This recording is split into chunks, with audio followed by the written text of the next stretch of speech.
안녕하세요. 달빛 야화입니다. 들려드릴 이야기는 억울함을 풀어준 여인의 정체입니다.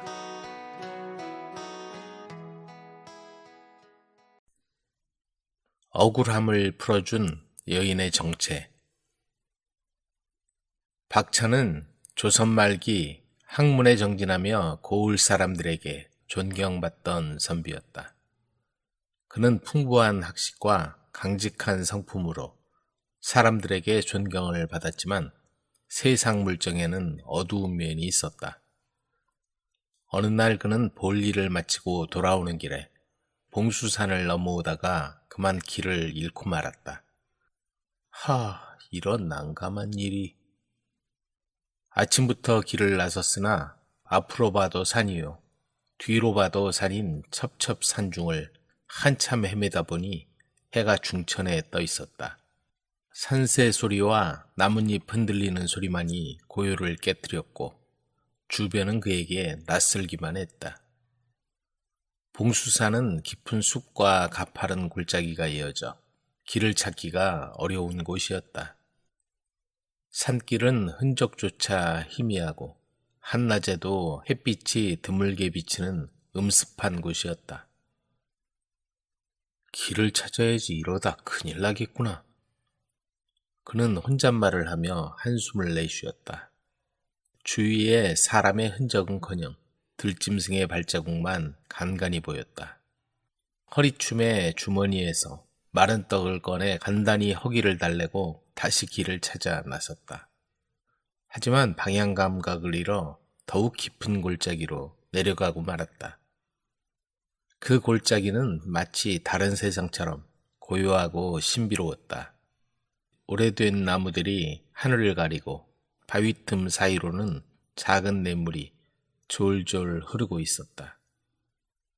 그는 잠시 멈춰 물을 떠마셨다. 물맛이 맑고 시원해 한결 기운을 차릴 수 있었다. 그렇게 한참을 헤매다가 보니 양지 바른 곳에 허물어진 묘가 눈에 띄었다. 풍파에 시달린 것이냐 아니면 후손이 없단 말이냐.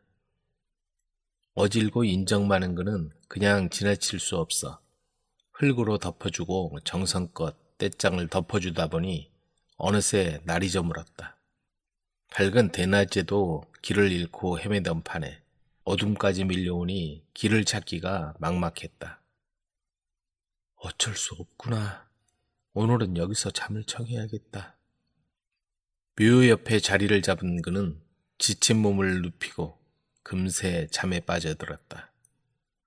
그런데 꿈에 한 여인이 나타나 절을 하는 것이었다. 첩은 백제 장군의 아내입니다. 이곳은 임존성의 옛 터전이지요. 이 산골에서 세월이 수백 번 바뀌도록 보호해 줄 사람이 없어 바람이 스며들고 비에 씻겨 이렇게 된 것입니다. 이제 당신의 도움으로 평안을 얻게 되었으니 이 은혜를 잊지 않겠습니다. 곧 보답하러 가겠습니다. 꿈에서 깨어난 박찬은 여인의 고운 모습과 목소리가 생생히 떠올랐다. 다음 날 그는 겨우 길을 찾아 집으로 돌아왔으나 그날 밤 여인이 다시 꿈에 나타났다. 어제 배웠던 백제 장군의 아내입니다. 여인은 눈물을 흘리며 말했다. 생전에 지닌 금은 주옥이 있었으나 이제는 가지고 있는 물건이 하나도 없어 은혜를 갚고자 하나 보답할 길이 없어 안타깝습니다. 무엇을 바라고 한 일이 아니니 괴념치 마시오. 박찬이 순사리를 치자 여인은 잠시 생각하더니 다시 말을 꺼냈다. 그렇다면 지난번 묘에서 북쪽으로 300보, 다시 서쪽으로 300보를 가보십시오. 여인은 그 말을 남기고 그는 꿈에서 깨어났다.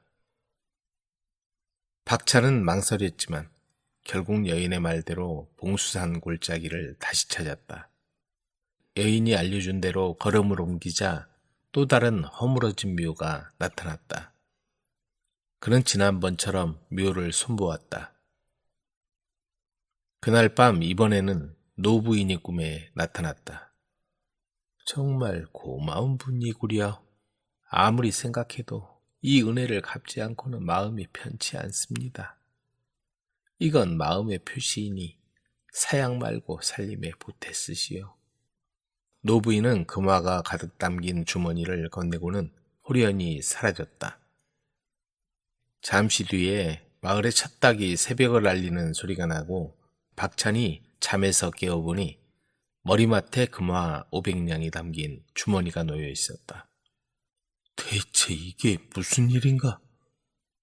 박찬은 한동안 주머니를 바라보며 고민했다. 하지만 살림에 보태 쓰라던 노부인의 진심 어린 얘기가 마음속에서 떠나지 않았다. 결국 그는 금화를 팔아 그동안의 궁핍한 생활에서 벗어나 집안 형편을 일으키고 논밭도 마련했다. 그런데 박찬이 갑자기 형편이 좋아지자 이웃에 사는 윤생호는 궁금해서 견딜 수가 없었다. 그는 남이 잘 되는 건 배가 아파 보지 못하는 위인이었다. 공부밖에 모르던 자네가 어디서 그런 돈을 벌었단 말인가? 믿지 않을 거란 생각에 말을 피하려 했으나 끈질긴 윤생원의 물음에 결국 이야기를 털어놓았다. 그걸 믿으란 말인가? 허튼 소리로 나를 속이려 들다니. 윤생호는 사또에게 달려가 박찬을 고발했다. 사또, 박찬이란 자가 수상한 방법으로 돈이 생겼습니다. 아무래도 이상하니 문초를 해서 사실을 밝히심이 좋을 것 같사옵니다. 그리고는 박찬이 한 말을 그대로 사또에게 전했다. 믿을 수 없는 얘기군. 여봐라, 당장 박찬이란 자를 데려오도록 하라. 박찬이 불려와 같은 얘기를 하자 사또가 말했다. 어디서 난 돈인지 밝혀질 때까지 옥에 가두어라. 박찬은 즉시 옥에 갇히고 말았다. 하지만 억울함을 풀어줄 사람이 아무도 없었다. 그런데 다음 날 사또가 박찬과 윤생원을 불러내더니 말했다. 박찬의 말은 사실이다. 무죄로 풀어주겠다. 윤생원이 펄쩍 뛰며 외쳤다. 사또, 그게 무슨 말씀이십니까? 무슨 증거로 그런 결정을 내리십니까? 사또는 단호한 표정으로 말했다. 간밤에 증인이 나를 찾아왔소. 윤생원, 다른 사람을 모함하기에 앞서 자신의 행동부터 돌아보시오. 사또는 엄한 얼굴로 윤생원을 꾸짖었다. 간밤에 사또를 찾아와 박찬의 무죄를 증명한 건 누구였을까? 박찬은 의심을 벗고 집으로 돌아와 평안하고 행복한 여생을 보냈다. 이후에도 그는 남을 돕는 일을 멈추지 않았다. 어려움에 처한 이들을 돕는 사람에게는 반드시 복이 따르는 법이다. 여자에게 속은 순진한 목수. 도편소월은 주지 스님께서 찾으십니다. 우리나라에서 가장 오래된 사찰인 강화도 전등사를 재건할 무렵이었다. 목수 가운데 우두머리인 도편수는 대웅전 재건을 맡아 온 힘을 기울이고 있었다. 부르셨습니까, 스님? 대웅전 건축은 차질 없이 진행되고 있는지 궁금해서 말이오. 화재로 소실된 대웅전을 재건하는 일은 보통 노력으로 되는 게 아니었다. 매일 지성을 들이며 톱질 한 번에도 온 정성과 심혈을 기울여 경건한 마음으로 기둥을 담고 온 정성을 다했다. 일솜씨가 차분하고 정교한 도편수는 그렇게 이 성스러운 공사를 맡아 재건에 매달렸다. 그러던 어느 날 그는 하루의 일을 마치고 피곤한 몸도 풀고 목도 죽일 겸 산 아래 마을로 내려가 주막에 들렀다. 주모, 여기 막걸리 한 잔 주시오. 그런데 구부정한 주막집 노파 대신에 아리따운 젊은 여자가 엉덩이를 살랑거리며 나오는 게 아닌가. 자, 여기 한 잔 더 받으시어요. 애초엔 막걸리 몇 잔 들이켜고 나올 생각이었지만 어여쁜 여자가 옆에 앉아 따라주는 술을 넙죽넙죽 받아먹고는 얼큰하게 취하고 말았다. 여자의 간드러진 눈웃음에 넘어간 도편수는 옆에 앉은 여자가 더없이 예뻐 보이는 것은 두말할 필요가 없었다. 이리 와서 손 좀 내밀어 봐. 부끄러워요. 취하셨나 봐요. 도편수는 여자의 부드러운 손을 잡았다. 술 기운이 올라오자 그는 여자를 품고 싶은 욕망이 솟구쳤다.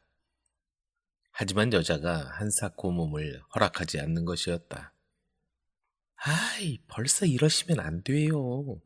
오늘은 초면이니 그만 가시고 다음 날도 많잖아요. 그거 참 쌀쌀 맞구나. 나으리 쌀쌀 맞은 게 아니라 금방 달아오른 물은 금방 식는다 하였사옵니다. 그래, 내 말이 맞구나. 도편수는 하는 수 없이 달아오른 가슴을 진정시키고 주막을 나와야만 했다. 그날 이후로 도편수는 그 다음 날도 주막문이 달아 없어지도록 들락거리기 시작했다. 돈을 물쓰듯이 뿌리며 여자를 소나기에 넣으려고 했지만 그때마다 여자는 꾀를 내서 빠져나가는 것이었다. 오늘도 헛물만 키고 돌아갔구먼. 주막집 주인 노파는 여자가 온 뒤로 매상이 쑥쑥 올라 좋기는 했지만 숙맥 같은 도편수가 측은하기까지 했다.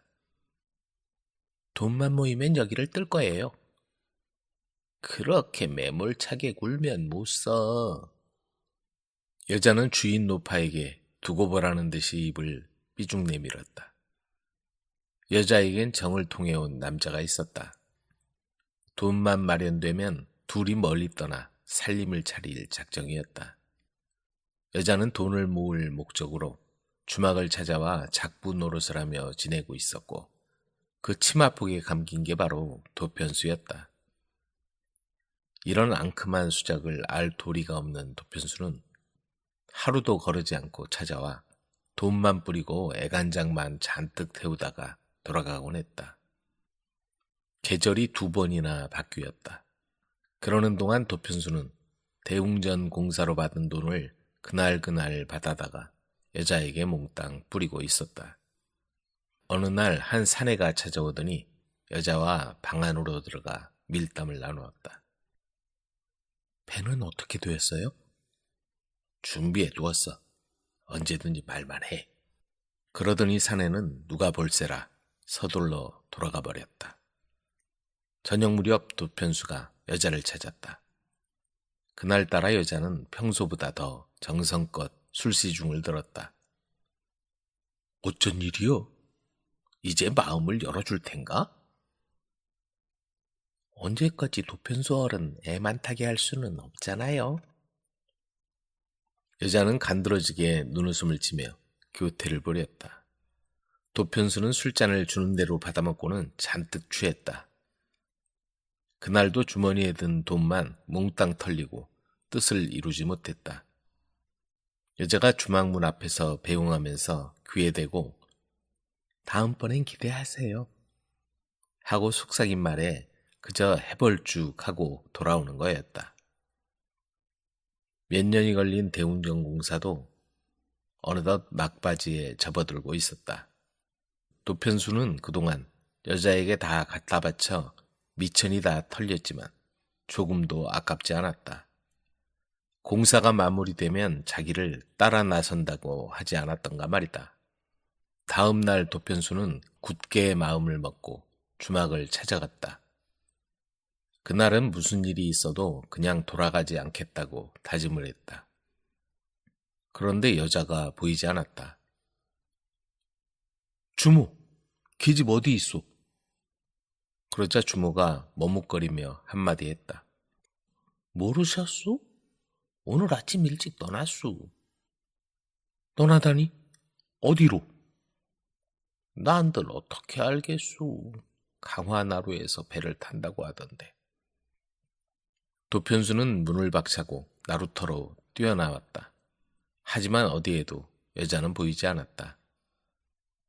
뱃사람들에게 여자에 관해 물어보니 아침 무렵 젊은 여자와 한 사내가 배를 타고 육지로 나가는 걸 보았다는 얘기를 했다. 하늘에는 무심한 구름만 한가로이 떠서 어디론가 흘러가고 있었다. 도편수는 그동안 여자에게 속은 자신이 너무도 원통했다. 이런 못된 것 같으니라고 돈을 뜯어내서 딴 사내와 다락날 속셈이었군. 도편수는 여자에게 속은 것이 억울하고 분해서 한동안 잠을 이루지 못했다. 며칠 동안 머리를 싸매고 있던 그는 여자에게 복수를 할 수 있는 좋은 생각이 떠오르자 무릎을 치고 자리에서 일어났다. 그리고 그 다음 날부터 여자와 비슷하게 생긴 벌거벗은 조각상을 깎아 대웅전 네 귀퉁이 추녀 밑에 받쳐놓았다. 이 못된 것 같으지라고 1년 내내 추우나 더우나 무거운 추녀를 머리로 떠받들고 있거라. 너에게 내리는 벌이니라. 강화도 전등사 대웅전을 보면 마치 벌이라도 받듯이 벌거벗은 여인의 조각상이 네 귀퉁이에서 추녀를 떠받들고 있다.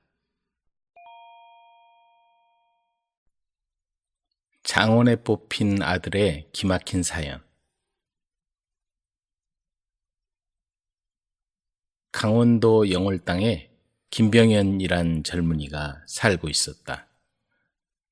2살 위의 형과 형수, 그리고 홀어머니, 이렇게 4식구였다. 이렇게 영월에 자리 잡기까지 많은 우여곡절이 있었다. 역적으로 몰려 객지에서 부친과 막내 동생이 세상을 떠나고 남은 가족들이 영월에 자리를 잡은 것이다. 어린 나이에 있었던 일이라 병연은 조부가 나라에 죄를 지어 이렇게 살고 있었다는 것밖에는 알지 못했다. 어머니, 우리는 왜 이렇게 살아야 하는 겁니까?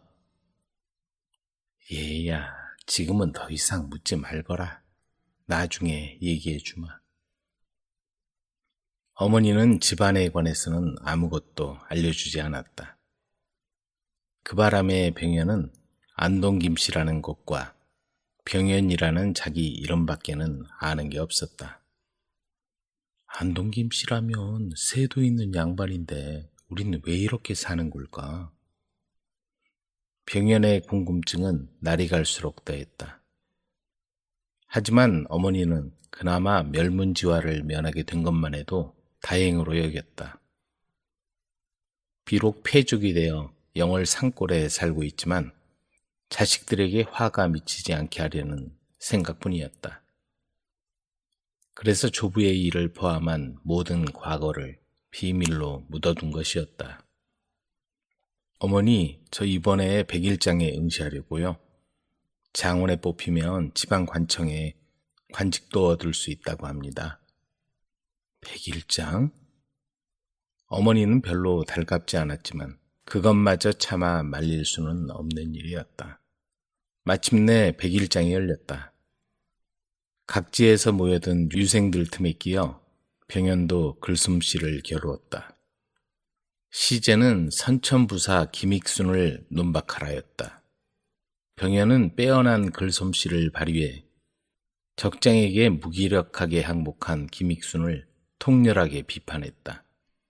그 결과 각지의 유생들을 물리치고 병연이 장원에 오른 것이다. 어머니, 제가 장원에 뽑혔습니다. 이제 어머니를 편히 모시겠습니다. 그래, 장하다. 시제가 무엇이더냐? 역적 김익순을 논박하라는 것입니다. 뭐라고? 어머니의 얼굴에서 핏기가 사라지더니 말없이 눈물만 흘리는 게 아닌가. 왜 그러십니까, 어머니? 뭐가 잘못되었나요? 한참 후에 마음을 진정한 어머니가 입을 열었다. 병연아, 네가 평범하게 살기를 바라서 지금까지 모든 걸 숨기고 살아왔다면 어쩌면 그게 내 잘못이었나 보구나. 내가 논박한 김익순 그분이 내 조부님이다. 억적으로 처단되고 우린 삼족을 멸하라는 명을 받아 도망 다녔고 다행히 죄를 경감받아 여기 자리를 잡고 살아온 것이란다. 병현은 그 말을 듣자 모든 게 무너져 내리는 심정이었다. 나 스스로 가문을 욕되게 하다니. 백일장에서 장원을 했다는 소문에 마을이 온통 떠들썩했지만 병현과 가족들에겐 그것이 오히려 고통이었다. 병현은 그날 이후로 마음을 잡지 못했다. 아무 일도 하지 않고 술로 나날을 보낼 뿐이었다. 어머니 장가라도 보내면 다시 마음을 잡지 않을까요? 큰아들 병하의 말을 듣고는 어머니 이씨는 황씨 집안의 처자를 며느리로 맞아들였다. 병현의 아내는 인물도 곱고 덕이 많은 여자였다. 나 같은 사내에게 시집와 고생하게 되어 미안하오. 아니에요. 부디 지난 일은 떨쳐버리세요.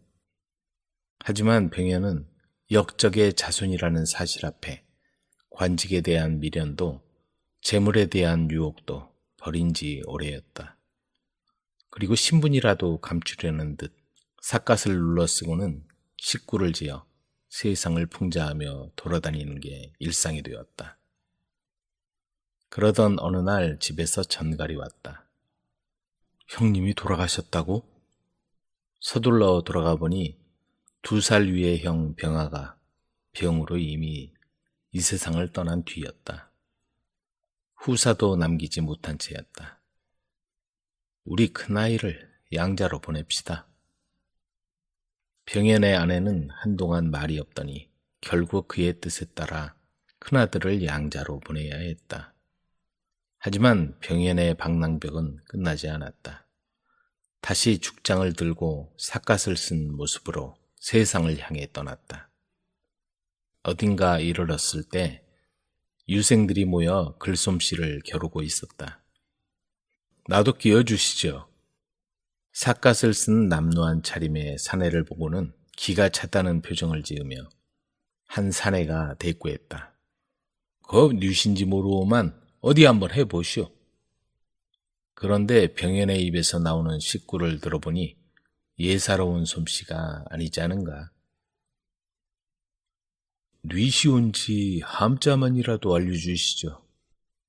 잠시 망설이더니 병현이 대답했다. 김립이라고 합니다. 그리고는 총총히 길을 떠나는 것이었다. 립은 한자어로 삿갓이라는 뜻이다. 그렇게 방방곡곡 방랑길에 만나는 이마다 풍자글을 남긴 김병현을 보고 사람들은 이후로 김삿갓이라고 부르게 되었다. 도둑을 잡은 힘센 며느리. 전국을 돌며 장사를 하던 장돌뱅이 배영감 외아들이 신부를 데려오는 날이었다. 여걸이네, 여걸. 그러게, 사내로 태어났으면 뭐라도 했겠네. 어깨가 떡 벌어지고 덩치 좋은 신부를 보고 마을 사람들이 수군거렸다. 금산 친정에서 인삼을 먹고 자라서 그런지 어지간한 사내는 당해내지 못할 것 같았다. 아가야, 내가 들어오니 든든하다. 배영감이 흐뭇한 표정으로 한마디 했다. 아내를 떠나보내고 장사일로 전국을 다니느라 남의 손에 맡겨가며 자식을 키우기가 얼마나 힘이 들었던가. 배영감은 아들을 장가보내자 이제 다 되었다 싶었다. 며느리가 손자를 낳을 무렵엔 등짐을 지고 전국을 돌며 장사를 하는 것도 힘에 부쳐 장사는 아들에게 맡기고 집에서 가축이나 돌보며 지내게 되었다. 그런데 장사를 나간 아들이 몇 달이 지나도록 소식이 없는 것이었다. 얘가 어쩐 일이지? 무슨 일이라도 있는 게 아닐까요? 배영감과 며느리는 장사 나간 아들 걱정에 마음이 편치 못했다. 게다가 돈마저 떨어져 살 길이 막막했다. 아무래도 안 되겠다. 소라도 팔자. 그이가 아끼는 소인데요. 어쩌겠니? 굶을 수는 없잖니. 배영감은 장날에 소를 끌고 나가 팔았다. 그리고 며느리를 줄 치맛감과 손자 신발도 샀다. 며느리가 좋아할 거야. 그리고는 솥판 돈을 허리에 맨 전대에 차고 소나무가 빽빽한 숲길을 따라 선물 보따리를 휘두르며 집으로 향했다. 정든 소를 팔아 서운하지만 그 덕분에 아들이 올 때까지 양식 걱정은 안 해도 되니 콧노래가 절로 나왔다. 어둡기 전에 빨리 가자. 배영감이 서둘러 산길을 지나가는데 뒤에서 누가 따라오는 것 같았다. 슬쩍 뒤를 돌아보니 저만치 뒤에서 누군가 재빨리 소나무 뒤로 몸을 숨기는 것이었다. 누군가 분간은 할 수 없으나 하얀 옷자락이 나부끼는 게 보였다. 뭐지? 여우가 날 홀리려는 건가? 배영감은 뒤도 안 돌아보고 서둘러서 집으로 돌아왔다. 아버님, 이제 오세요. 며느리가 집 앞에 나왔다가 반갑게 맞았다. 배영감이 얼른 뒤를 돌아보았지만 따라오던 그림자는 보이지 않았다. 아버님, 시장하시죠? 진지 드세요. 며느리가 차려주는 저녁을 먹고 조금 있으려니까 살인문 밖에서 소리가 났다. 주인장 계세요? 주인장 계세요? 그 소리를 듣고 며느리가 문을 열었다. 누구세요? 호롱불을 들고 문 밖을 비춰보니 머리에 수건을 두른 여자가 서 있는 것이었다. 무주로 가는 길인데 길을 잘못 들어 이곳까지 오게 되었습니다. 영감님이 가시는 걸 보고 뒤를 따라서 내려왔습니다. 아, 뒤를 따라오던 게 댁이었나 보구려. 난 여우가 둔갑이라도 했나 해서 뒤도 안 돌아보고 내려왔다오. 배영감은 그 여자에 대한 의심을 풀고는 찬찬히 살펴보았다. 우리 며느리만큼이나 덩치 좋은 여자네. 머리에 저 두건은 왜 쓰고 있는 거야? 그리고는 며느리에게 일렀다. 얘야, 산길을 내려오느라 시장할 테니 저녁이라도 차려드려라. 그러자 두건을 쓴 그 여자가 손사래를 치며 말했다. 아닙니다. 늦지막이 요기를 해서 괜찮습니다. 이렇게 쉬어갈 수 있게 해주신 것만도 감사한데. 며느리는 여자를 데리고 건넌방으로 들어갔다. 저는 아기가 있어 이곳에서 잘 테니 그 위쪽에 누우십시오. 그러나 여자는 두건을 쓴 채로 자리에 눕지도 않고 구부정하게 앉아서 밤을 새울 모양이었다. 아까 저 여자가 아버님 뒤를 따라왔다고 했지? 두건은 왜 쓰고 있는 걸까? 뭔가 이상해 보여. 치마는 입고 있지만 목소리도 그렇고 치마 속에 감춘 발도 두툼해 보이고. 며느리는 갑자기 정신이 번쩍 들었다. 혹시 남자가 여장을 하고서 우리가 잠든 틈을 노려 솥한 돈을 훔쳐가려는 게 아닐까? 관아에 알려야 할 텐데 저렇게 버티고 있으니 어떻게 하지? 그 순간 무슨 생각에선지 며느리는 옆에 누워 곤히 잠든 아기의 허벅지를 강하게 꼬집었다. 그러자 아기가 숨이 넘어갈 듯이 울어대기 시작했다. 아가야, 어디 아프니? 왜 그래? 며느리는 허둥지둥 여자를 보고서 말했다. 아기가 어디 아픈 모양이에요. 잠깐 아기 좀 보아주세요. 급히 의원을 불러야겠어요. 그리고는 아기를 여자에게 맡기고는 밖으로 달려나갔다. 며느리는 그 길로 관아로 달려갔다. 집에 수상한 여자가 있는데 아무래도 남자가 여장을 하고서 도둑질을 하려는 것 같아요. 관아에서 나졸 2명이 며느리를 따라 집으로 가서 살인문 앞에 몸을 숨겼다. 의원을 불러왔어요. 아기를 이리 주세요. 며느리가 아기를 넘겨받자 나졸들이 방 안에 들이닥쳤다. 꼼짝 마라. 네 정체가 뭐냐? 그러자 두건을 쓴 여자는 할 수 없다는 듯이 머리에 쓴 두건을 풀어 발밑에 집어던지더니 벌떡 일어섰다. 제법 머리가 잘 돌아가는 여자군. 나조를 데리고 오다니. 그런데 너희 둘이서 나를 당해낼 수 있을까? 두건을 풀고 정체를 드러낸 도둑은 날카로운 칼을 꺼내더니 나졸들에게 겨누었다. 살기등등한 사내의 기세에 나졸들은 한 발짝도 앞으로 나아가지 못하고 있었다. 그때였다. 며느리가 들고 있던 포대기가 사내를 덮치더니 큰 덩치의 며느리가 사내를 내리눌렀다. 포대기에 쌓인 도둑은 힘 한 번 제대로 쓰지 못하고 기회를 놓치지 않고 달려든 나졸들의 오랏줄에 꽁꽁 묶이고 말았다. 여장 도둑은 그날 장터에서 소를 팔고 돈을 받은 배영감의 전대를 노리고 뒤따라온 것이다. 장터를 벗어나 산길에 접어들면 배영감에게 달려들어 돈을 빼앗을 생각이었지만 배영감이 눈치를 채고 빠르게 집으로 돌아오는 바람에 여장을 하고 뒤쫓아왔다. 그렇게 도둑은 밧줄에 묶인 채 관하로 끌려갔다. 잘했다 얘야. 네가 한몫했구나. 배영감은 든든한 며느리 앞에서 기쁨을 감추지 못했다.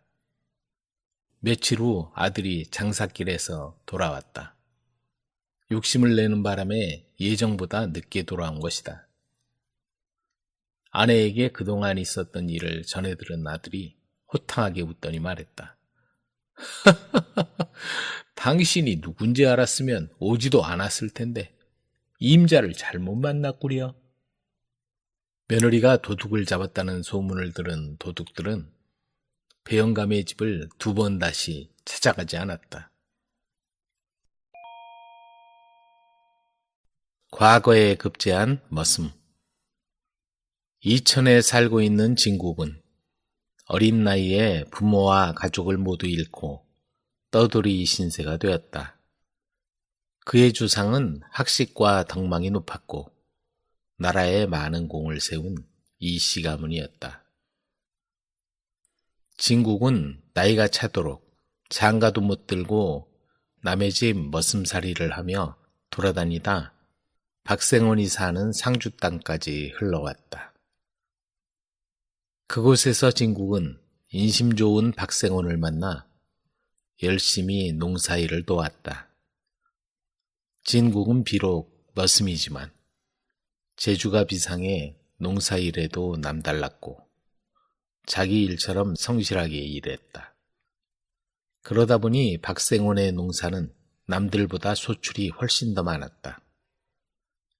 그 덕분에 박생원과 식구들은 물론이고 동네 사람이 모두 입을 모아 칭찬했다. 그 마을에는 사람 보는 안목이 있는 심첨지라는 노인이 있었다. 그는 진국을 외동딸의 사윗감으로 눈여겨보고 있었다. 떠돌이 머슴이라는 게 마음에 걸렸지만 평소에 언행이나 됨됨이가 범상치 않아 보였다. 심첨지가 딸을 넌지시 불렀다. 얘야, 진국이가 머슴살이를 하고 있지만 장차 크게 될 인물 같은데 내 생각은 어떠냐? 그런데 딸이 뜻밖의 대답을 했다. 지금은 비록 머슴으로 살고 있지만 문벌 있는 자손으로 앞으로 크게 될 인물이라 생각됩니다. 무엇보다 부모님께서 정하시는 일이니 부모님 뜻대로 하겠습니다. 그렇게 두 사람의 혼례가 진행되었다.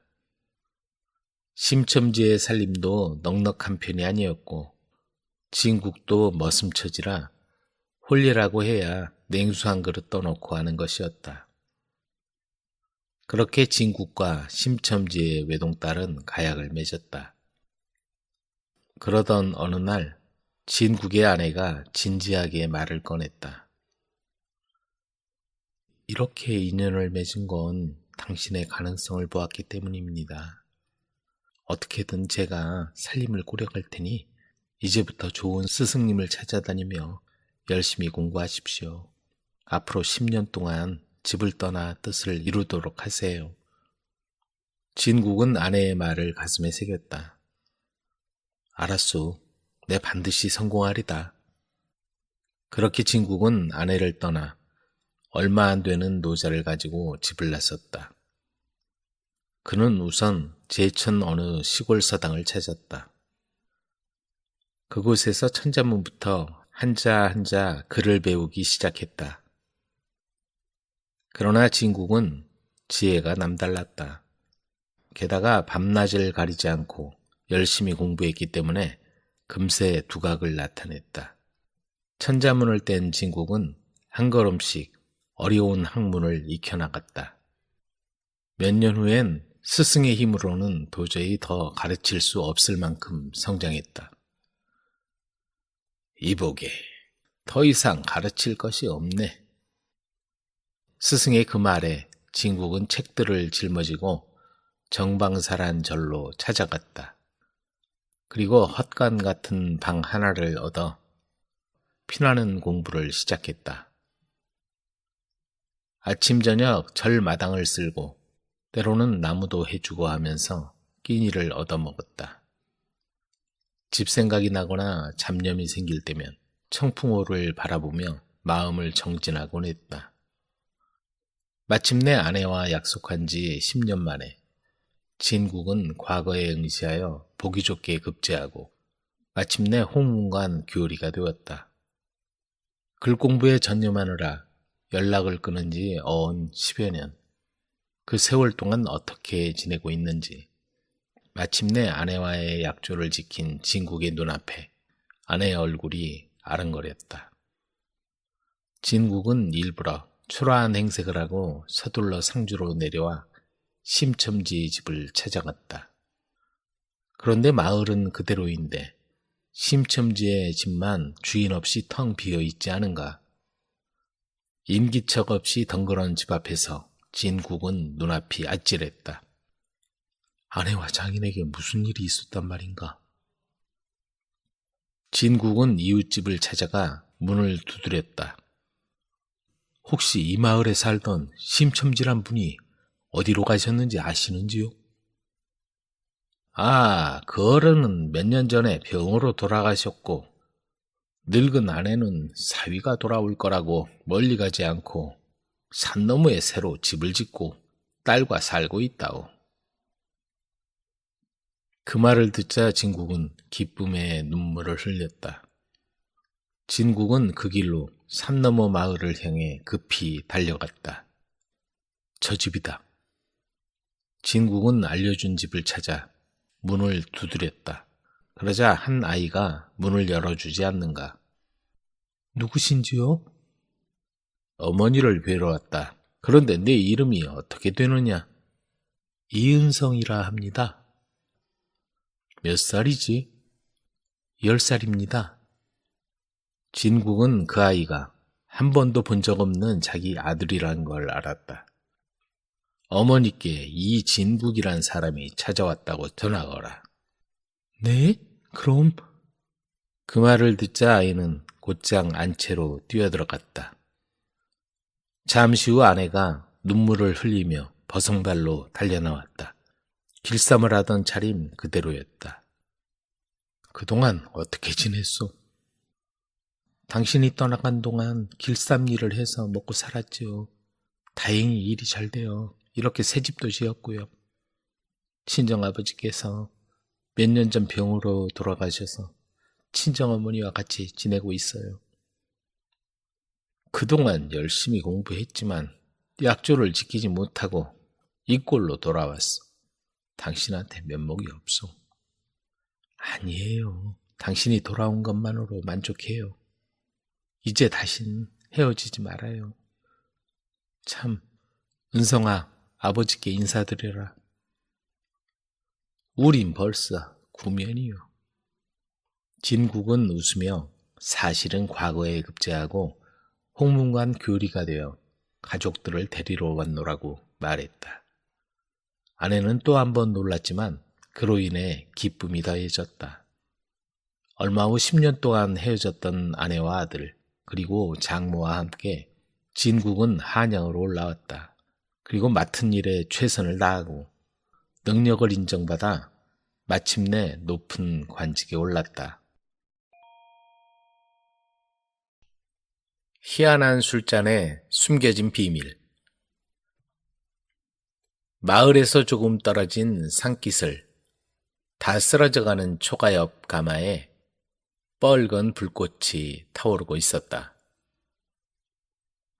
이번에는 잘 나와야 할 텐데.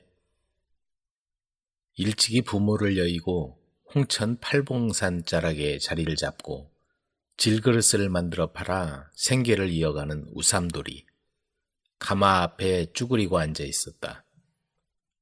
질 좋은 흙을 구해야 좋은 그릇을 만들 텐데 최근에 구해온 흙이 좋지가 않은지 지난번 만든 그릇이 절반 이상 굽다가 금이 가버린 탓에 삼돌은 가마를 떠나지 못하고 애를 태웠다. 그곳에 자리를 잡고 질그릇을 만들어 팔아온 지도 어느덧 7회가 지났다. 그릇을 만들기만 해서 될 일이 아니오. 들고 나가 팔기까지 하려니 힘에 부칠 때가 많았다. 여기서 이럴 게 아니라 분원에 들어가 사기를 만드는 기술을 배우자. 삼돌은 고향을 떠나 경기도 광주에 있는 분원을 찾아갔다. 독이 만드는 일을 하러 왔습니다.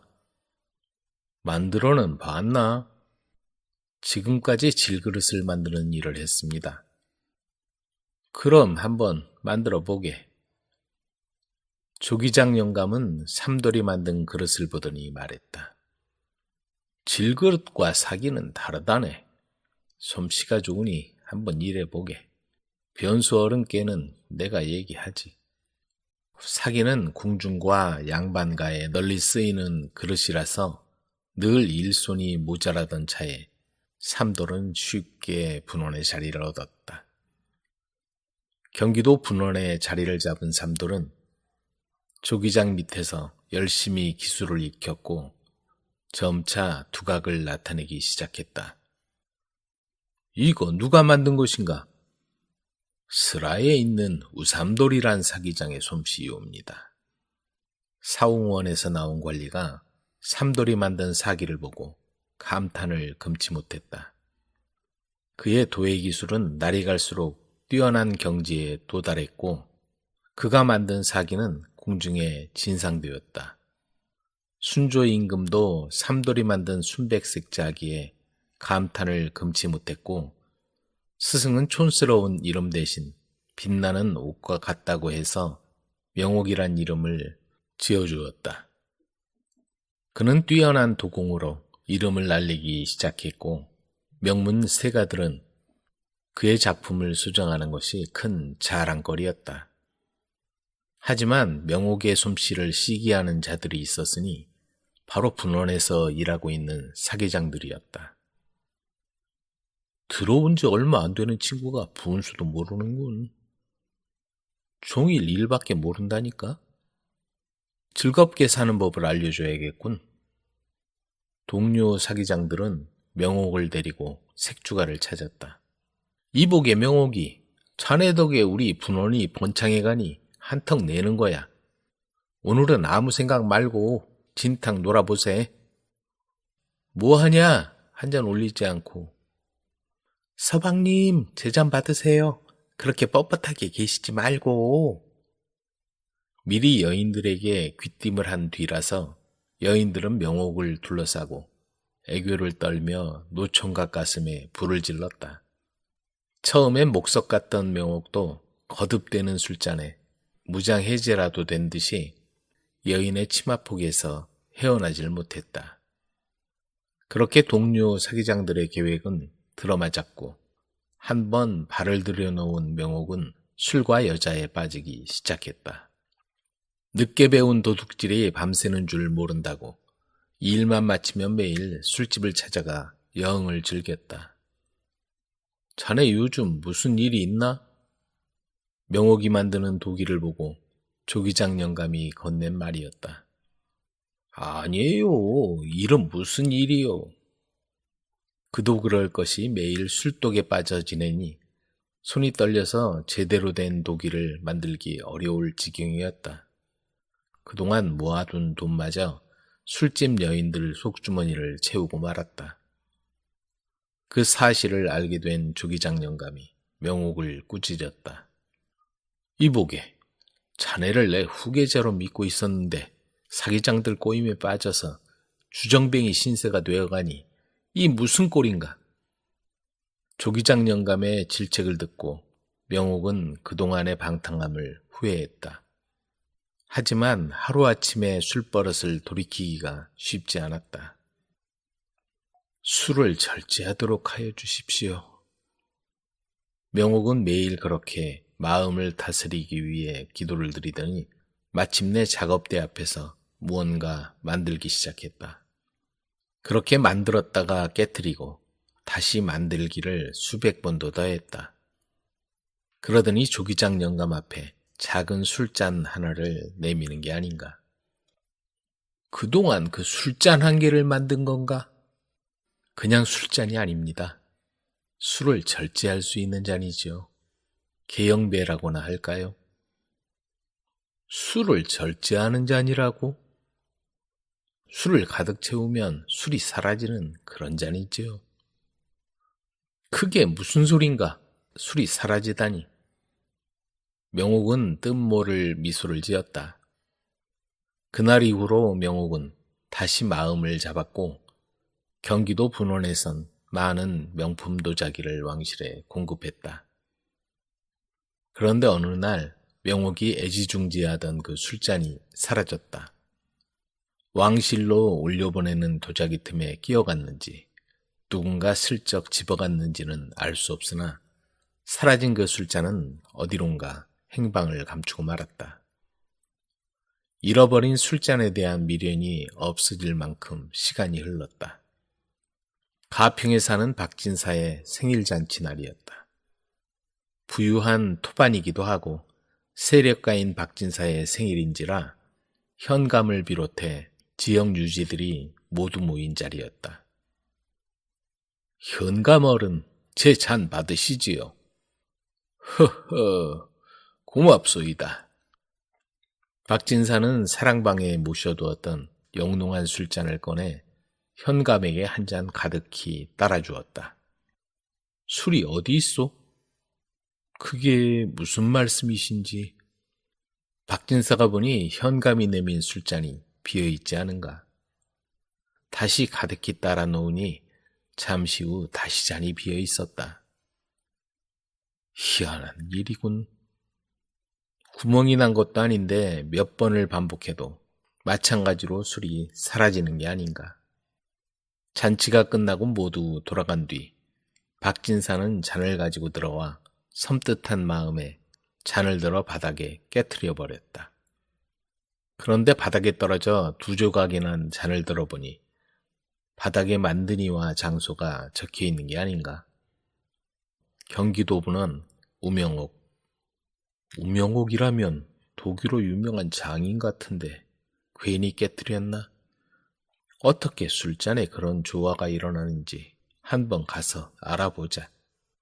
며칠 후 박진사는 깨진 술잔을 챙겨서 경기도 분원을 찾았다. 그리고 술잔을 내밀며 우명옥을 찾았다. 그러자 나이든 노인이 나왔다. 댁이 우명옥이요? 아닙니다. 그 친구는 며칠 전 갑자기 세상을 떠나고 말았지요. 아, 안타깝군요. 이 술잔 그 사람이 만든 건가요? 박진사는 깨진 술잔을 조기장 영감에게 내보였다. 그런 것 같군요. 술잔을 잃어버리고 한동안 찾았었는데 그건 어떻게? 작년 이맘때쯤 내 손에 들어와서 사랑방에 두었었는데 며칠 전에 꺼내 술을 따랐더니 술잔이 저절로 비어버리는 바람에 깨트려 버렸어. 그게 언제지요? 사흘 전이요. 그 친구도 그날 세상을 떠났지요. 우연치고는 정말 이상한 일이군요. 조기장 영감은 깨진 술잔을 받아들었다. 이건 그 친구에게 주어야겠습니다. 박진사는 묘한 죄책감이 들어 좋은 도기를 만드는 데 쓰라며 분원에 1,000냥을 내놓고 돌아갔다. 조기장 영감은 깨진 술잔을 우명옥의 묘에 가져가서 내려놓았다. 이보게, 잃어버린 자네 술잔을 가져왔네. 술잔이 깨진 것만큼 내 마음도 깨진 듯이 아프다네. 분원이 내려다 보이는 그곳엔 찬바람만 스산하게 불고 있었다. 구두쇠의 집안. 어떤 마을에 아주 큰 부자였지만 한 번도 남들을 대접한 적 없는 인색하고 욕심이 많은 가족이 있었다. 마을 사람들은 그들을 볼 때마다 수군거렸다. 정말 지독한 구두쇠들이야. 저렇게 고약하고 인색하니 언젠가는 한번 크게 골탕을 먹었으면 좋겠어. 그러던 어느 날 마을을 지나가던 나그네가 그 말을 들었다. 제가 혼내주겠습니다. 모두 기다리십시오. 젊은 나그네는 그렇게 말하고 저녁때가 되기를 기다렸다가 구두쇠 부자의 집을 향해 어슬렁어슬렁 걸어갔다. 그 집 굴뚝에서는 하얗게 연기가 솟고 있었다. 오늘은 무슨 요리를 하는지 보자. 젊은 나그네가 살그머니 창문으로 들여다보니 주인은 소시지를 만들고 부인은 열심히 밀가루 반죽을 하는 중이었다. 아들은 꽁털을 뽑고 있었고 딸은 칼을 들고 커다란 양고기를 썰고 있었다. 와, 진짜 먹음직스러운 요리를 하는 중이구나. 젊은 나그네는 웃으며 문으로 갔다. 주인장 계십니까? 젊은 나그네의 목소리를 들은 구두쇠의 집안은 난리가 났다. 누가 왔나 봐. 얼른 음식을 치워라. 모두 만들던 음식을 재빨리 감춰놓고 아무 일 없었던 듯 시치미를 뗐다. 나그네는 모른 척하고 안으로 성큼성큼 들어가 냄비 앞에 털썩 앉았다. 우리 집엔 무슨 일이요? 지나가는 나그네인가 본데. 주인은 못마땅하다는 얼굴로 나그네를 쳐다보았다. 지나가는 길인데 날이 저물어 마땅히 쉴 곳이 없어 문을 두드렸습니다. 안 됐지만 우리 집에는 먹을 만한 음식이 아무것도 없어. 주인의 말에 가족들도 모두 고개를 끄덕였다. 아, 그런가요? 나그네는 네 사람을 번갈아 쳐다보았다. 그리고 갑자기 이렇게 말했다. 사실은 오다가 큰 뱀을 보았습니다. 네? 뱀이라고요? 네, 그 뱀 두께로 말하자면 주인 어르신 소매에 감추신 소시지 굵기만큼이나 되죠. 아? 깜짝 놀란 주인은 별수 없이 소매에서 소시지를 꺼내 다시 냄비 속에 넣었다. 그래서 제가 얼른 큰 돌을 집어 그놈을 내리쳤습니다. 그 돌의 크기로 말하자면 바로 따님이 품속에 숨긴 양고기 크기 정도였지요.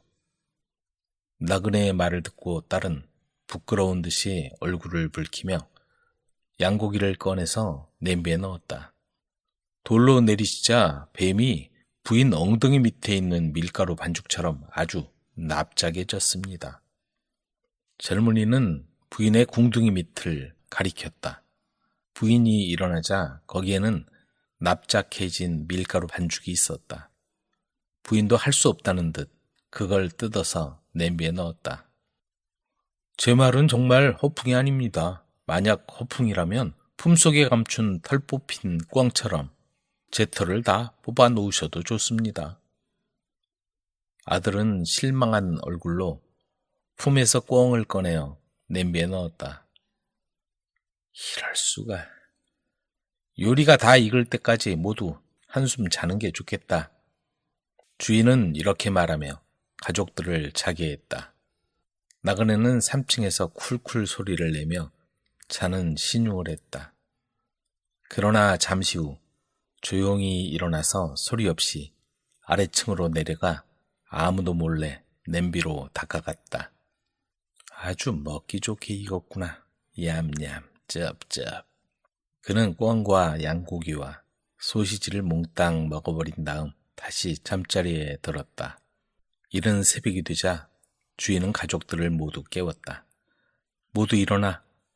놈이 깨기 전에 빨리 먹어치우자. 그러나 이게 어찌 된 일인가? 아무리 뒤적여도 냄비 속에 있는 건 밀가루덩이 뿐이었다. 이런 저 녀석이 벌써 다 먹어치웠잖아. 하는 수 없이 그날은 남은 밀가루 덩어리만 먹었다. 아침이 되었다. 주인은 나그네에게 아침 식사를 주지 않았다. 그리고 나그네가 잠깐 밖으로 나간 사이에 부인에게 말했다. 놈이 없을 때 도넛을 만들어 먹자.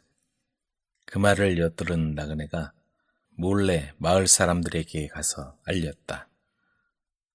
여러분, 지금부터 맛있는 음식을 먹게 될 겁니다. 구두쇠의 가족들이 도넛을 먹으려고 하는데 아이고, 고맙게도 저를 위해 아침 식사 준비를 하셨군요. 하고 나그네가 왔다. 이런, 그게 아닌데. 주인은 당황해서 뜨거운 도넛을 품에 숨기고는 시치미를 뗐다. 그러자 나그네는 개와 함께 들어오더니 다짜고짜 주인을 꼭 끌어안았다. 주인 어르신, 오늘 저를 위해 특별히 식사를 준비해 주시니 감사합니다. 그러자 주인의 배에 뜨거운 도넛이 찰싹 붙고 말았다. 아, 뜨거! 주인이 펄쩍 뛰어오르자 방바닥에 도넛이 떨어졌고 개가 재빨리 그 도넛을 물고는 밖으로 뛰어나갔다. 정말 대단하십니다. 개한테까지 대접을 하시다니. 알고 보니 주인 어르신이 구두쇠라는 말도 헛소문에 불과하군요. 구두쇠의 가족들은 멍하니 서로의 얼굴만 쳐다보았다. 나그네가 주인에게 말했다. 여기 있는 도넛은 마을 사람들과 함께 나눠 먹어도 되겠습니까? 주인은 고개를 끄덕였고 나그네는 구두쇠 가족들이 만들어 놓은 도넛을 들고 나가 마을 사람들과 함께 맛있게 나눠 먹었다. 초록기사의 비밀. 왕과 왕비에게 어린 딸이 있었다. 딸이 아주 어렸을 때 왕비가 세상을 떠나게 되었다. 왕비는 살아있을 날이 얼마 남지 않자 왕에게 말했다. 내 소중한 남편이여, 내가 편안하게 죽도록 한 가지 약속해 주세요. 우리 딸이 당신에게 무얼 요구하든지 거절하지 말고 가능하면 그의 소원을 들어주세요. 왕은 약속했고 왕비는 얼마 후 세상을 떠났다. 왕의 가슴은 찢어질 것 같았다. 아내를 헌신적으로 사랑했기 때문이다. 어린 딸만이 그를 위로할 수 있었다. 공주는 잘 자랐고 왕은 약속을 지키기 위해 딸의 요구를 거절하지 않았다. 딸이 좀 버릇이 없긴 해도 이해하고 사랑해줄 어머니가 필요한 귀엽고 착한 아이였다. 때로는 사랑이 부족해서 시무룩하고 우울할 때도 있었다. 공주는 혼자서 정원과 숲을 돌아다니는 걸 좋아했다. 그녀는 꽃과 새와 동물을 사랑했고 시와 책을 읽는 걸 즐거워했다. 궁전에서 멀지 않은 곳에 홀로 된 백작 부인이 살았다. 그녀는 공주보다 나이가 한두 살 더 많은 딸이 있었다. 하지만 그 딸은 착한 아이가 아니라 허영심이 많고 이기적이고 인정 없는 아이였다. 또한 어머니처럼 세상 살아가는 이치를 빨리 알아서 목적을 이루기 위해서는 자기 감정을 숨기고 뭐든 할 수 있었다. 백작 부인은 자기 딸이 공주와 자주 만나도록 교묘한 방법을 연구했다.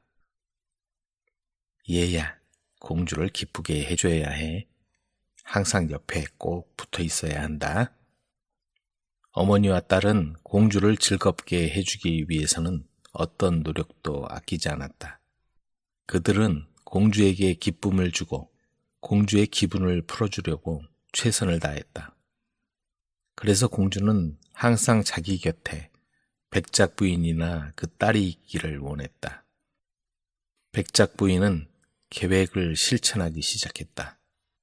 그녀는 딸을 시켜 공주에게 거짓말을 하도록 했다. 공주님, 저와 어머니는 멀리 떠나야 해요. 이제 공주님을 만날 수 없을 거예요. 딸은 어머니와 자기는 다른 나라로 멀리 떠날 거라고 말했다. 그러자 어린 공주는 백작 부인에게 달려가서 자기는 그녀 없이는 슬퍼서 살 수 없을 거라며 떠나지 말라고 간청했다. 백작 부인은 한숨을 내쉬며 자기들이 이 나라에 머물 방법은 한 가지밖에 없다고 말했다. 공주님, 제가 아버지와 결혼하면 공주님과 함께 지낼 수 있어요. 백작 부인은 그렇게 되면 자기와 딸은 항상 공주와 함께 있을 것이며 기쁨은 공주의 것이라고 꼬였다. 순진한 공주는 아버지에게 가서 백작 부인과 결혼해 달라고 졸라댔다. 아버지, 백작 부인과 결혼해 주세요. 그들과 함께 지내고 싶어요. 그들이 떠나면 전 살 수가 없어요. 공주야, 그렇게 되면 너는 정말 후회하게 될 거다. 나 또한 후회할 거다. 난 누구와도 결혼하고 싶은 마음이 없어. 가증한 백작 부인과 그 딸은 믿을 수가 없단다. 그러나 공주는 울음을 멈추지 않고 아버지가 소원을 들어줄 때까지 고집을 부렸다. 그래서 왕은 백작 부인과 결혼하게 되었다. 백작 부인은 왕비가 되었고 어린 공주의 계모가 되었다. 결혼 이후 모든 것이 변했다. 왕비는 공주를 괴롭히고 고통만 줄 뿐이었다. 그녀의 딸은 가엾은 공주에게 관심이 없었고 공주의 삶을 비참하게 할 수 있다면 모든 걸 다했다. 그걸 본 왕은 심기가 불편했다. 슬프구나, 내 가엾은 어린 딸아. 이제 후회해야 너무 늦었구나. 잠시라도 섬에 있는 여름 궁전에 가 있어라. 거기에선 적어도 평화롭고 조용하게 지낼 수 있으니. 공주는 아버지 말대로 떠나기로 했다. 아버지와 헤어지는 건 힘들었지만 더 이상 사악한 계모와 악의에 찬 의붓던 일을 참아낼 수 없었다. 그래서 그녀는 시녀 2명을 데리고 여름 궁전으로 떠났다. 아버지는 가끔 딸을 찾아왔고 사악한 계모와 떨어져 있는 공주가 행복해하는 걸 알 수 있었다. 그렇게 공주는 아름답고 순수하게 자라며 사람들과 동물에게 상냥하고 친절했다. 어느 날 왕이 공주를 방문했다. 그는 여러 나라 왕들과 귀족들 모임에 초대받아 여행을 떠나야 했다. 왕은 딸에게 즐거움을 주고 싶었다. 그래서 모여있는 사람 중에 남편이 될 만한 사람을 눈여겨보겠다고 말했다. 그러자 공주가 대답했다. 감사해요, 아버지. 아버지께서 초록 기사를 보시면 인사하는 걸 잊지 마시고 그에게 말씀해 주세요. 제가 그를 기다리고 있다고요. 그 사람만이 저를 고통에서 구해줄 수 있어요. 다른 사람은 절대 못할 거예요. 공주는 초록 언덕이 보이는 초록색 교회 마당을 생각하고 있었다. 그러나 왕은 그녀의 말을 이해하지 못했고 전혀 들어보지 못한 이름을 가진 이상한 기사를 찾는 걸 보고 놀랐다. 그러나 왕은 그녀의 모든 소원을 들어주는 데 익숙해서 그 기사를 만나면 인사하는 걸 잊지 않겠노라고 말했다. 그리고 딸과 작별을 하고 왕들의 회합 장소로 가기 위해 여행을 시작했다. 거기서 그는 많은 왕자, 젊은 귀족들과 기사들을 만났다. 그러나 그들 중에는 초록기사로 불리는 사람이 아무도 없었다. 마침내 일정이 끝나고 왕궁으로 돌아오고 있었다. 높은 산을 지나 빽빽한 숲을 통과했다. 어느 날 왕이 수행원과 함께 거대한 숲을 지나가고 있을 때 우연히 탁 트인 공간에서 수천 마리의 돼지가 먹이를 먹는 걸 보았다. 돼지들은 야생이 아니라 길들어져 있었고 작은 언덕 위에서 돼지치기가 사냥복장을 하고 앉아 개들 틈에서 돼지들을 지키고 있었다. 그는 피리를 불었고 모든 동물이 그 소리를 듣고 복종했다. 왕은 돼지들이 누구 것인지 궁금했다. 여봐라, 저 돼지들이 누구 것인지 물어보고 오너라. 신하는 그 돼지들이 초록기사의 것이라고 대답했다. 그때 왕은 딸이 자기에게 부탁한 걸 기억하고는 그 남자에게 초록기사가 어디에 사는지 물었다. 그는 동쪽에 살아요. 그쪽으로 가시면 다른 목동을 만나게 될 거예요. 그 사람이 초록기사의 성으로 가는 길을 알려줄 거예요. 왕과 부하들이 말을 타고서 남자가 말한 대로 길을 따라가니 초록기사의 거대한 성에 도착할 수 있었다. 성 역시 초록색이었고 전체가 덩굴과 담쟁이 식물로 덮여 있었다. 성으로 말을 몰고 올라가자 초록색 옷을 입은 키가 큰 젊은 남자를 만날 수 있었다. 왕이 말했다. 멀리까지 넓은 땅을 가지고 있군요. 내 딸의 소원을 들어주기 위해서 이렇게 멀리 왔어. 내가 왕들의 회합 장소로 떠날 때 딸이 초록기사한테 인사하고 얼마나 보고 싶어 하는지 말해달라고 했어. 고통에서 자기를 구해줄 사람은 그 사람뿐이라면서 말이요. 초록기사가 왕에게 말했다. 따님이 왕께 부탁했을 때 슬픔으로 가득 찼을 뿐 저에 대해서는 몰랐을 겁니다. 제가 그녀의 슬픔을 덜어주겠습니다. 이 작은 책을 가져가서 동쪽 창문을 열고 읽으라고 공주에게 전하십시오. 이 책은 그녀의 마음을 기쁘게 해줄 것입니다. 그렇게 말하고 초록기사는 왕에게 작은 초록색 책을 주었다. 왕은 성에서 하룻밤을 보냈고 섬에 가서 그 작은 초록색 책을 딸에게 전해주었다. 저녁이 되자 공주는 동쪽 창문을 열고 초록색 책을 읽기 시작했다. 그 책에는 많은 시가 적혀 있었고 그 언어는 아름다웠다. 그녀가 읽은 처음 내용 중 하나는 이렇다.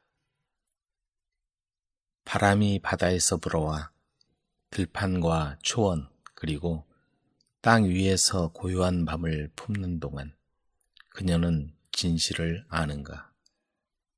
첫 줄을 읽는 동안 그녀는 본능적으로 바람이 갑자기 일어나는 소리를 들었다. 두 번째 줄에서는 들판에서 살랑살랑 움직이는 소리를 들었다.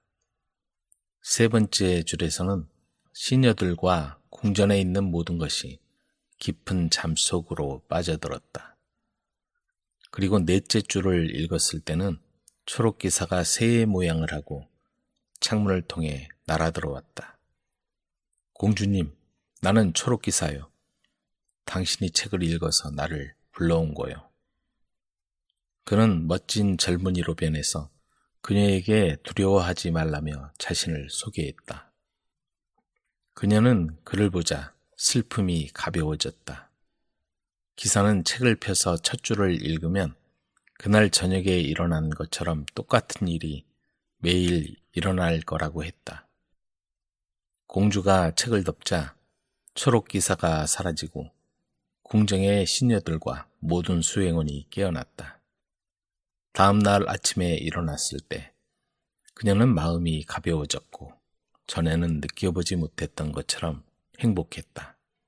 그리고 날이 갈수록 건강도 좋아졌다. 그녀의 뺨은 점점 붉어졌고 웃으며 농담을 할 정도여서 주위 사람들이 그녀에게 일어난 변화에 놀랐다. 세 번째 방문 때 초록기사는 그녀에게 반지를 주었고 그들은 약혼했다. 그러나 3개월이 지나야 그녀의 아버지에게 가서 그녀와의 결혼을 허락해달라고 할 수 있었다.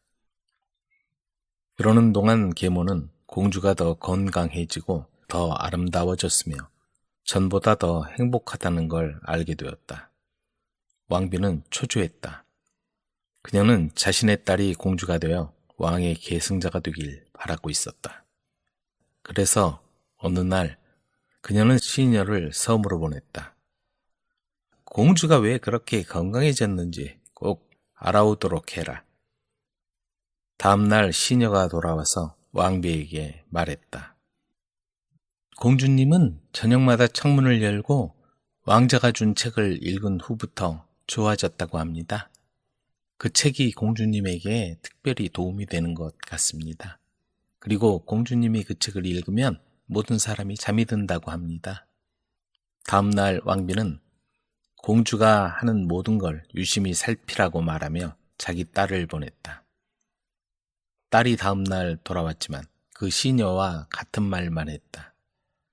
그녀 역시 공주가 창가에 앉아 책을 읽기 시작하자 깊은 잠에 빠졌기 때문이다. 다음 날 계모가 직접 공주를 방문했다.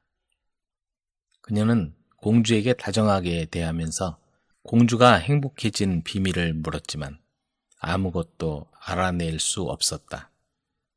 그녀는 공주가 매일 저녁 앉아서 책을 읽는 동쪽 창가로 가서 그곳을 유심히 살폈다.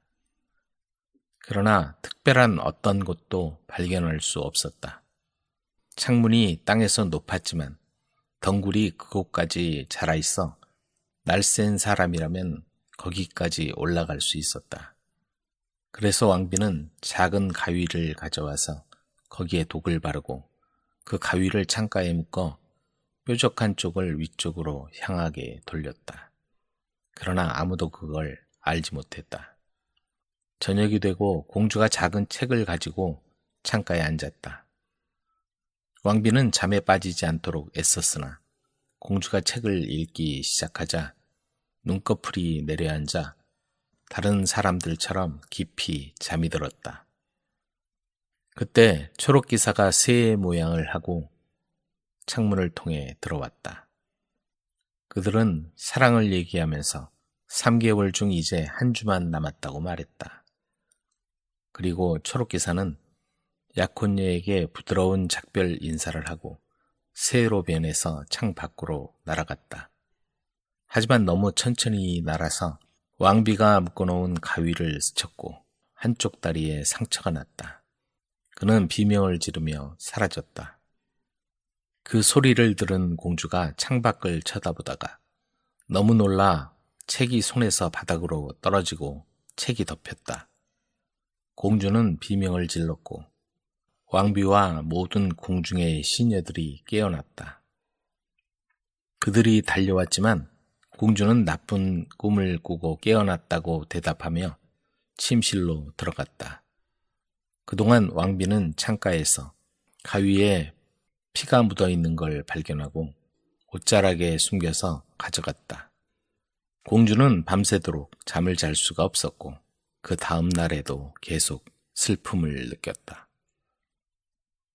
저녁이 되자 신선한 공기를 조금이라도 마시기 위해 일어나 동쪽 창가에 앉아서 책을 폈고 여느 때처럼 책을 읽었다. 그러자 바람이 숲을 지나 불었고 잎이 살랑거리면서 공주를 빼고 모두가 잠이 들었다. 그러나 기사는 나타나지 않았다. 매일 초록색 책을 읽고 노래를 불렀다. 그러나 초록기사는 나타나지 않았다. 그녀의 붉은 뺨은 창백해졌으며 행복한 마음은 슬퍼지기 시작했다. 그녀가 점점 쇠약해지기 시작하자 아버지에게는 슬픔이, 계모에게는 은밀한 기쁨이 되었다. 어느 날 공주가 힘없이 정원을 걷다가 큰 나무 밑에 있는 의자에 앉았다. 그때 까마귀 2마리가 나무에 걸터 앉아서 서로 말하기 시작했다. 한 마리가 말했다.